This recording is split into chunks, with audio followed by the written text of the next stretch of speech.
Saudara, rapat paripurna DPR secara bulat mengesahkan Kitab Undang-Undang Hukum Acara Pidana atau KUHAP yang baru pada 18 November lalu.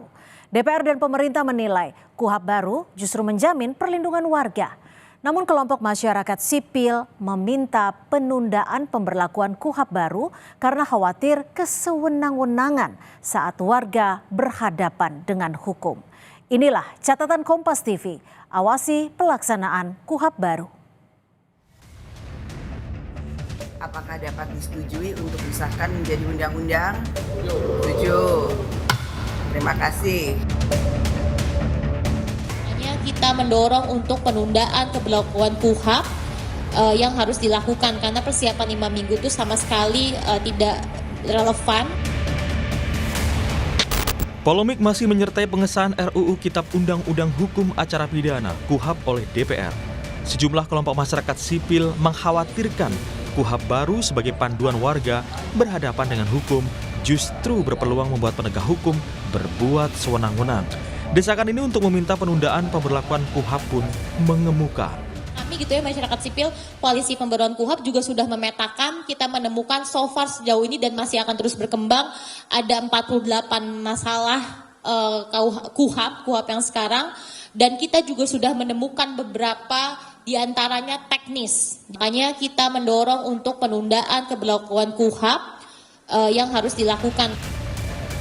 Badan Eksekutif Mahasiswa Universitas Indonesia juga sebelumnya menggelar unjuk rasa memprotes pengesahan RUU KUHAP dinilai cacat prosedur dan berpotensi membuat aparat semakin sewenang-wenang.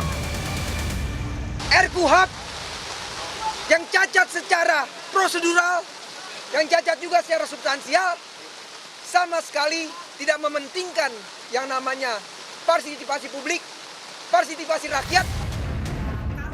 Menteri Hukum Supratman Andi Aktas menegaskan tidak ada pasal bermasalah dalam KUHAP atau Kitab Undang-Undang Hukum Acara Pidana baru yang akan berlaku pada 2 Januari 2026.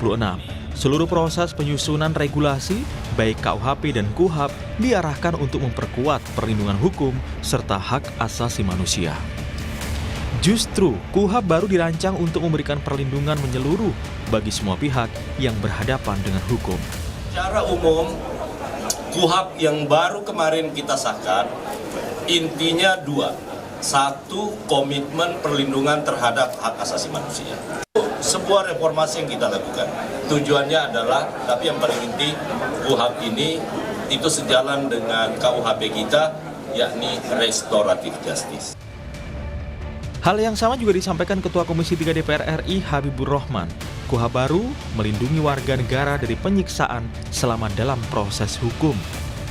Spesifik ya, mengatur larangan atau perlindungan warga negara dari penyiksaan, yang mana di KUHAP yang lama nggak ada sama sekali.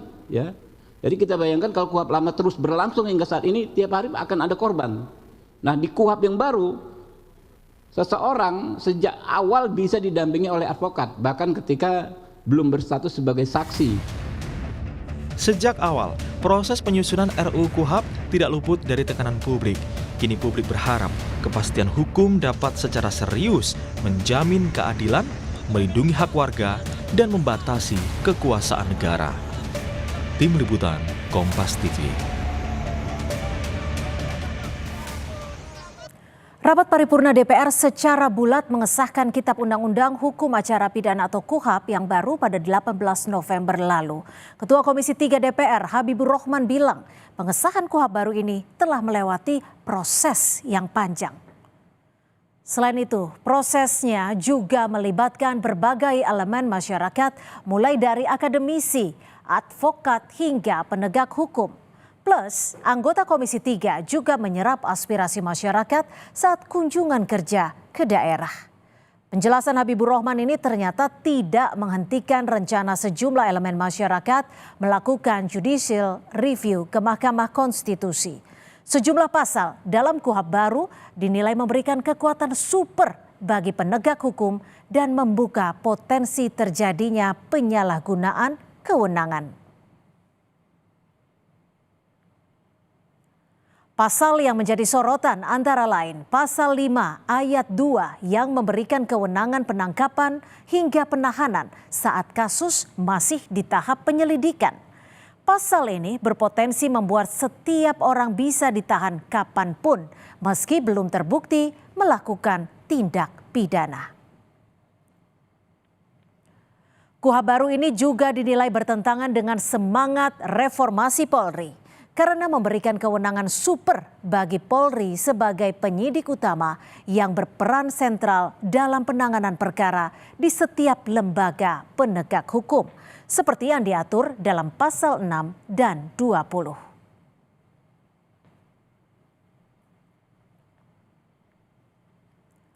Tentu kekhawatiran ini bukanlah alarm kosong. Lembaga seperti Kontras dan Institute for Criminal Justice Reform atau ICJR mencatat tindak kekerasan hingga penganiayaan dalam proses penanganan hukum masih kerap terjadi. Belum lagi adanya kecenderungan aparat untuk melakukan penahanan sangat tinggi. Namun di balik kritik terhadap regulasi baru ini, ada juga hal yang perlu diapresiasi. KUHP baru memasukkan pendekatan keadilan restoratif yang melibatkan para pihak, sehingga penanganan pidana tidak hanya berorientasi kepada penahanan atau efek jera semata. KUHP baru juga mengatur penggunaan kamera pengawas saat pemeriksaan berlangsung. Aturan ini diharapkan dapat melindungi tersangka dari tindak kekerasan dan intimidasi. Selain itu, peran advokat juga diperkuat.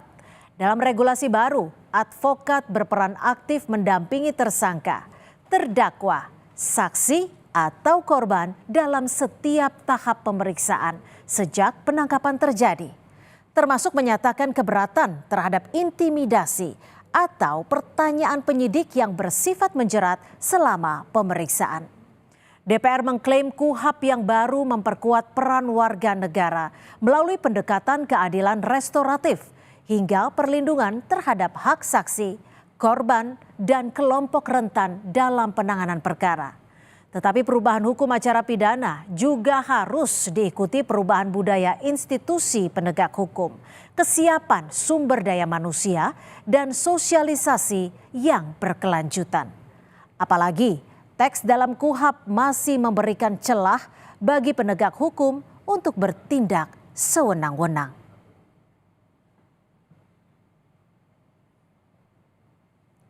Disinilah fungsi publik untuk mengawasi pelaksanaan KUHP baru hingga mengujinya ke Mahkamah Konstitusi.